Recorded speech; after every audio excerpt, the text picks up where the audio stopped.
Hi அனைவருக்கும் வணக்கம். இன்னைக்கு நம்ம பார்க்க போற பதிவு என்னதுன்னா, பெருமாளை பற்றி தாங்க. கிருஷ்ண ஜெயந்தி முடிஞ்சிருச்சு. அதுக்கப்புறம் விநாயகர் சதுர்த்தி முடிஞ்சிடுச்சு. இப்போ வந்து பெருமாளுக்காக தான் நிறைய பேர் வெயிட்டிங்ல இருக்கீங்க. இந்த புரட்டாசி மாதமே பெருமாளுக்குரிய மாதம்ன்றது நம்ம எல்லாருக்கும் தெரியும். ஆடி மாதம் எப்படி அம்மனுக்குரிய மாதமோ அதே மாதிரி புரட்டாசி மாதம் வந்து பெருமாளுக்குரிய மாதம்னு சொல்லுவாங்க. இந்த மாசத்துல யாருமே வந்து நான்வெஜ் சாப்பிட மாட்டாங்க. நான்வெஜ் சாப்பிட்றத வந்து ஸ்கிப் பண்ணணும்னு சொல்லுவாங்க. வாழ்க்கையில நல்லா வழிக்கு எடுத்து செல்லும் மாதம்னா புரட்டாசி மாதம் தாங்க. புரட்டாசி மாசத்துக்கே தனி சிறப்பு இருக்குங்க. தமிழ் மாதங்களின் சிறப்பு வாய்ந்த புண்ணியம் தரும் மாதங்களில் ஒன்று புரட்டாசி மாசம். பொதுவாக ஒரு மாதத்தில் ஏதாவது ஒரு நட்சத்திரம், திதி, கிழமை ஆகியவைதான் சிறப்பாக இருக்கும். ஆனால் இந்த மாதத்தின் அனைத்து நாட்களுமே சிறப்பு பெற்று புண்ணிய பலன்களை தரும் மாதங்களில் ஒன்றுதான் புரட்டாசி. இது தெய்வ அருள் மட்டுமின்றி முன்னோர்களின் அருளை நமக்கு பரிபூர்ணமாக பெற்று தரும்னு சொல்வாங்க. முன் ஜென்ம பாவங்களை நீக்கி வாழும் காலத்தில் மகிழ்ச்சியையும் வாழ்க்கைக்கு பிறகு இறைவனின் திருவடியில் இருக்கும் பாக்கியமும் கிடைக்க செய்யும் மாதம் தான் இந்த புரட்டாசி மாதம்.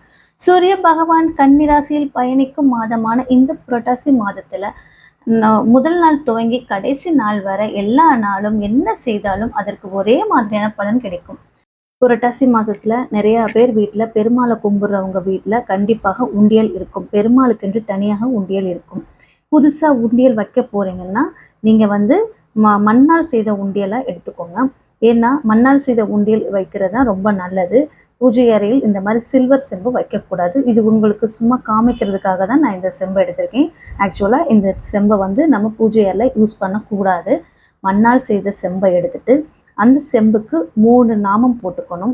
உங்களுக்கு எப்படி நாமம் போட வருமோ அந்த மாதிரி நீங்கள் நீட்டாக நாமம் போட்டுக்கோங்க. நாமம் போட்டுட்டு அதுக்கப்புறம் அந்த செம்பிற்கு வந்து மஞ்சள் துணி இருக்கு இல்லையா, மஞ்சள் துணி எடுத்துக்கலாம். இல்லை உங்ககிட்ட வெள்ளை துணி இருக்குன்னா அந்த வெள்ளை துணியை மஞ்சளில் முக்கி எடுத்துட்டு அதுக்கப்புறம் நீங்கள் அந்த மேலே கேப் இருக்கு இல்லையா, அந்த கேப்பில் போட்டுட்டு நடுவில் ஒரு ஓட்டை போட்டு நீங்கள் அந்த கோரிக்கை உண்டியலை பெருமாள் பக்கத்தில் தான் வைக்கணுங்க. இப்போ எங்கள் வீட்டில் வந்து உண்டியல் இருக்குது. எங்கள் வீட்டில் வந்து மண்ணால் செஞ்ச உண்டியல் தான் இருக்குது. இது வந்து உங்களுக்கு டெமோக்காக தான் வைக்கிறேன். நீங்கள் இனிமேல் கோரிக்கைக்காக நீங்கள் வைக்கிறவங்களா இருந்தீங்கன்னா தயவு செய்து சில்வரில் யூஸ் பண்ண வேணாம். மண்ணால் செய்த உண்டியல் யூஸ் பண்ணுவது ரொம்ப ரொம்ப நல்லது.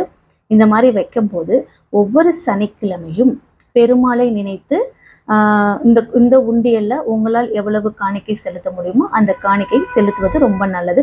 5 ரூபா இருக்கட்டும், 11 ரூபா இருக்கட்டும், இல்லை 1 ரூபா கூட இருக்கட்டும். உங்களால் எவ்வளவு செலுத்த முடியுதோ அந்த காசை வந்து ஒவ்வொரு சனிக்கிழமையிலும் இந்த உண்டியலில் போட்டு வந்துட்டு இந்த உண்டியல் நிரம்புனோன்னா அப்படியே கொண்டு போய் திருப்பதி வெங்கடாஜலபதிக்கு செலுத்திடலாங்க. இப்போ உண்டியலுக்கு போகிறோம் இல்லையா, இந்த மஞ்சள் துணி அந்த உண்டியலின் அளவு எடுத்துட்டு அதுக்கு தகுந்தாப்படி நீங்கள் கட் பண்ணி நடுவில் ஒரு ஓட்டையை போட்டுக்கோங்க. ஒவ்வொரு சனிக்கிழமையும் நீங்கள் காணிக்கை செலுத்திட்டு அதுக்கப்புறம் நிரம்பின பிறகு பெருமாளுக்கு போய் செலுத்திடலாம். புரட்டாசி மாதத்தில் வர்ற சனிக்கிழமை மட்டும்தான் உண்டியலில் காசு செலுத்தணுமா அப்படின்னு கேட்டிங்கன்னா அப்படிலாம் இல்லைங்க. ஒவ்வொரு சனிக்கிழமையும் இந்த உண்டியலில் நம்ம காசு செலுத்தணும். இந்த உண்டியல் இந்த துணிக்கு மேலே ஒரு மஞ்சள் நூல் நீங்கள் சுற்றி விட்டுருங்க. இல்லை வெள்ளை தான் இருக்குன்னா அந்த வெள்ளை நூலை மஞ்சள் தண்ணியில் முக்கிட்டு அதுக்கப்புறம் அதை சுற்றி விட்டுட்டு அதுக்கு ரவுண்டாக கதம்பம் பூ வச்சுருங்க. இது வந்து ஃபஸ்ட் டைம்னால நான் கதம்பம் பூ வச்சுருக்கேன். அதுக்கப்புறம் வந்து நம்ம உண்டியல் வந்து பூஜை ரூமில் வச்ச பிறகு நான் வந்து இந்த பூ காஞ்ச பிறகு எடுத்துகிட்டு ஒவ்வொரு தடவையும் நம்ம இந்த பூவை வந்து இந்த மாதிரி சுத்தணுமான்னு கேட்டிங்கன்னா அப்படிலாம் இல்லை. ஒன்ஸ் நம்ம புதுசாக வைக்கிற டைம் மட்டும் இந்த மாதிரி வச்சுட்டு அதுக்கப்புறம் வந்து மேலே அந்த உண்டியல் மேலே ஒரு பூ வச்சா போதுங்க. இதுதாங்க எங்கள் வீட்டில் இருக்கிற பெருமாள் உண்டியல். நான் கல்யாணமாகி வந்ததுலேருந்து 2 தடவை உண்டியல் நிரம்பி போய் பெருமாளுக்கு போய் செலுத்திட்டு வந்தாச்சு. இப்போ வந்து 3ஆவது டைம் நான் வச்சுருக்கேன். அதே மாதிரி பெருமாளுக்கு வந்து தீர்த்தம் வைக்கணும். பஞ்சபாத்திரத்தில் தண்ணி வச்சுட்டு பச்சை கற்பூரம் இருக்கு இல்லையா, பச்சை கற்பூரம்னாலே பெருமாள் பகவானுக்கு உகந்தது. அதனால் கொஞ்சமாக பச்சை கற்பூரம் நுணுக்கி போட்டுருங்க. அதோட துளசி இலை இருந்தால் துளசி இலை ஆட் பண்ணுவது ரொம்ப ரொம்ப நல்லதுங்க. ஏன்னா இது வந்து பெருமாள் கோயில் தீர்த்தம்னு சொல்லுவாங்க. சில பேர் வந்து இதில் வந்து லவங்கம் போடுவாங்க. நான் அதெல்லாம் போடலை. பச்சை கற்பூரமும் துளசியும் மட்டும்தாங்க போட்டிருக்கேன். இதை அப்படியே நம்ம வந்து பெருமாள் பக்கத்தில் வச்சிட வேண்டியதான். அப்புறம் வந்து நீங்கள் எந்த ஒரு பூஜை செஞ்சாலும் கண்டிப்பாக முழுமுதற் கடவுள் விநாயகர் மஞ்சள் பிள்ளையார் பிடிச்சி வைக்கணுங்க. அப்புறம் வந்து மாவிளக்கு பிடிச்சி இந்த மாவிளக்கு ஏற்றுவது ரொம்ப ரொம்ப நல்லதுங்க. நான் இந்த தடவை ஏற்றலை. இப்போ வந்து மாசப்பிறப்பு ஏறும் இல்லையா, மாசப்பிறப்பு புரட்டாசி வரும் இல்லையா, அப்போ தான் நான் அதை செய்ய போகிறேன். இன்னொன்று வந்து கண்டிப்பாக பூஜைன்னு வந்தாலே ஏதாவது ஒரு நெய்வேத்தியம் வைக்கணும். இன்னைக்கு நான் வந்து சிம்பிள் டெமோவுக்காக பொரிக்கல்லையும் நாட்டு சர்க்கரையும் தாங்க வச்சுருக்கேன். அதுக்கப்புறம் வந்து புரட்டாசி மாதம் வந்து நீங்கள் இந்த மாதிரி பூஜை செய்யணுங்கன்னா கண்டிப்பாக வந்து பெருமாளுக்கு பிடித்த நெய்வேத்தியம் வைக்கிறது ரொம்ப ரொம்ப நல்லதுங்க. இந்த புரட்டாசி மாசத்துல ஒவ்வொரு சனிக்கிழமையும் பெருமாளை கீழே இறக்கி இந்த மாதிரி உண்டியல் ரெடி பண்ணுமா அப்படின்னு கேட்டிங்கன்னா அப்படிலாம் இல்லைங்க. ஃபர்ஸ்ட் டைம் நம்ம உண்டியல் ரெடி பண்ணும்போது மட்டும்தான் பெருமாளை கீழே இறக்கி நம்ம இந்த மாதிரி பண்ணணும். அதுக்கப்புறம் வந்து உண்டியல் வந்து பூஜை அறைக்கு போயிடுச்சுன்னா நீங்கள் எப்பயுமே எப்படி பூஜை செய்வீங்களோ அந்த மாதிரி பூஜை செய்யலாங்க. ஆனால் சனிக்கிழமை சனிக்கிழமை உண்டியலில் காசு போட மட்டும் மறந்துடாதீங்க.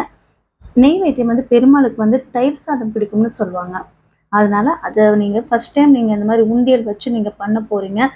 இல்லை புரட்டாசி முதல் நாளில் நீங்கள் பெருமாள் வழிபாடு செய்ய போகிறீங்க, இல்லை புரட்டாசி சனிக்கிழமை முதல் சனி இல்லை 2வது சனி நீங்கள் எப்போ பெருமாளை வழிபாடு செஞ்சாலும் கண்டிப்பாக அவருக்கு பிடித்த தயிர் சாதம் வைத்து வழிபாடு செய்வது மிகவும் நல்லதுங்க. அதே மாதிரி இந்த புரட்டாசி மாதத்தில் நிறைய பேர் வீட்டில் கோவிந்தா வைப்பாங்க. எங்கள் வீட்லேயும் இருக்குங்க கோவிந்தா. நாங்கள் வந்து இந்த மாதம் வந்து எந்த சனிக்கிழமைன்றதான் தெரியலை, புரட்டாசி மாதம் எந்த சனிக்கிழமை நாங்கள் டிசைட் பண்ணுறதுன்னு தெரியலை. இனிமேல் தான் நாங்கள் டிசைட் பண்ணுவோம். அப்போனா நாங்கள் எங்கள் வீட்டில் எப்படி பெருமாளை கோவிந்தா வழிபாடு நாங்கள் எப்படி செஞ்சோன்றதை கண்டிப்பாக உங்களுக்கு அதையும் நான் ஷேர் பண்ணுறேங்க. அதுவும் நல்லா இன்ட்ரெஸ்டிங்காக இருக்கும். பெருமாளுக்கு உகந்தது வந்து துளசினால இன்றைக்கி வந்து நான் அவருக்கு வந்து கதம்பம் பூ தாங்க வச்சுருக்கேன். அதே மாதிரி அந்த செம்புக்கும் இதே தான் வச்சுருக்கேன். ஆனால் ஒன்றுங்க அகைன் சொல்கிறேன்னு நீங்கள் நினச்சிக்காதீங்க. செம்பு வந்து பூஜையில் நம்ம வைக்கும்போது இந்த மாதிரி சில்வரில் வைக்கக்கூடாதுங்க. நான் இது சும்மா உங்களுக்கு காமிக்கிறதுக்காக தாங்க வச்சுருக்கேன். அதுக்கப்புறம் நான் பூஜை இந்த காமிச்சு முடிச்சுட்டு இந்த பூஜை முடித்த பிறகு அதில் இருக்கிற காசை வந்து எங்கள் வீட்டில் இருக்கு இல்லையா பெருமாள் உண்டியல், அந்த உண்டியலில் அந்த காணிக்கையை செலுத்திடுவேங்க. புரட்டாசி மாதம் வந்து பெருமாளுக்குரிய வழிபாடு மட்டும் இல்லைங்க, நம்ம உலகை காக்கும் ஜெகன் மாதாவான அம்பிகைக்குரிய மாதமும் ஆகும். புரட்டாசி மாதத்துல தான் அம்பிகைக்குரிய நவராத்திரி திருநாளும் வருது. மகாலய அமாவாசைக்கு அடுத்து வரும் 9 நாட்களுமே நவராத்திரி பண்டிகையாக அம்பிகை பல்வேறு வடிவங்களில் கொண்டாடும் காலமாகும். தெய்வீக அருளை முழுமையாக பெறுவதற்குரிய அற்புத மாதம்னா இந்த புரட்டாசி மாதம் தாங்க. இந்த புரட்டாசி மாசத்துல வந்து எந்த ஒரு சுபகாரியமும் செய்ய மாட்டாங்க. கல்யாணமா இருக்கட்டும், வளகாப்பா இருக்கட்டும், அப்படி எந்த ஒரு விசேஷம்னாலும் புரட்டாசி மாதம் வந்து செய்ய மாட்டாங்க.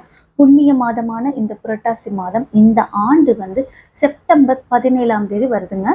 புரட்டாசி முதல் மற்றும் கடைசி ஆகிய 2 நாட்களுமே பௌர்ணமி திதியாக வருகிறது. இந்த நாளில் செய்யப்படும் சத்திய நாராயண பூஜை மிகவும் சக்தி வாய்ந்தது, சிறப்பு வாய்ந்ததாகவே இருக்கும். செப்டம்பர் 17ஆம் தேதி துவங்கி அக்டோபர் 17ஆம் தேதி வரை அமைந்துள்ள இந்த புரட்டாசி மாதம் பல சிறப்புகளை கொண்டிருக்கிறது. புரட்டாசி மாதத்தின் முதல் சனிக்கிழமை சங்கடகர சதுர்த்தி, 2வது சனிக்கிழமை ஏகாதேசி, கடைசி சனிக்கிழமை திருவோண விரதம், அதே நாளில் விஜயதசமியும் வருதுங்க. அதுக்கு அடுத்த நாளே ஏகாதேசி வருது.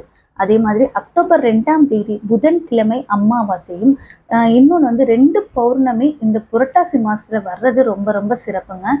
இந்த புரட்டாசி மாசத்துல திருப்பதி, அப்புறம் வந்து உங்க வீட்டு பக்கத்துல இருக்கிற பெருமாள் கோவில்கள்ல பிரம்மோற்சவம் நடத்தப்படுங்க. தெய்வங்கள் வந்து பெருமாளை வழிபட பூமிக்கு வரும் நாள் தாங்க புரட்டாசி மாத சனிக்கிழமை. அந்த நாள்ல வந்து அந்த சனிக்கிழமையில வந்து பெருமாளை நினைத்து மாவிளக்கு ஏற்றி வழிபாடு செய்வது மிகவும் சிறப்பு. புரட்டாசி மாத சனிக்கிழமையில் தான் சனி பகவான் அவதரித்தார் என சொல்லப்படுகிறது. அதே மாதிரி சனியால் பாதிப்பு இருப்பவர்கள் புரட்டாசியில் விரதம் இருந்தால் அதிலிருந்து விடுபடலாம்னு சொல்லுவாங்க. புரட்டாசி சனிக்கிழமையில் பெருமாளை வழிபட்டால் அனைத்து விதமான கஷ்டங்களும் துன்பங்களும் இருந்து விடுபடலாம் என்பது நம்பிக்கைங்க. அதனால தான் இந்த மாதம் ஃபுல்லாக வந்து அசைவம் வந்து ரொம்ப எடுக்க மாட்டாங்க. மோஸ்ட்லி யாருமே எடுக்க மாட்டாங்க.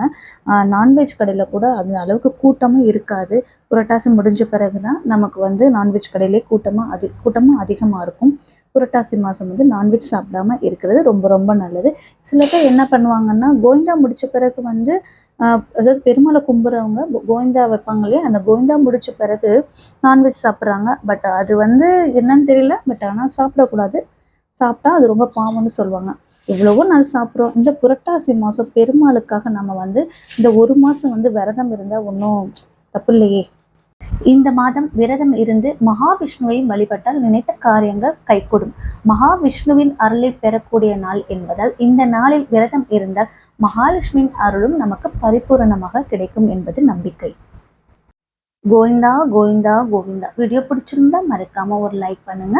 நெக்ஸ்ட் வந்து எங்கள் வீட்டில் புரட்டாசி சனிக்கிழமை எங்கள் வீட்டில் கோவிந்தா வழிபாடு எப்படி செஞ்சோன்றது உங்களுக்கு அடுத்த வீடியோவில் போஸ்ட் பண்ணுறேன். நன்றி, வணக்கம், தேங்க்யூ.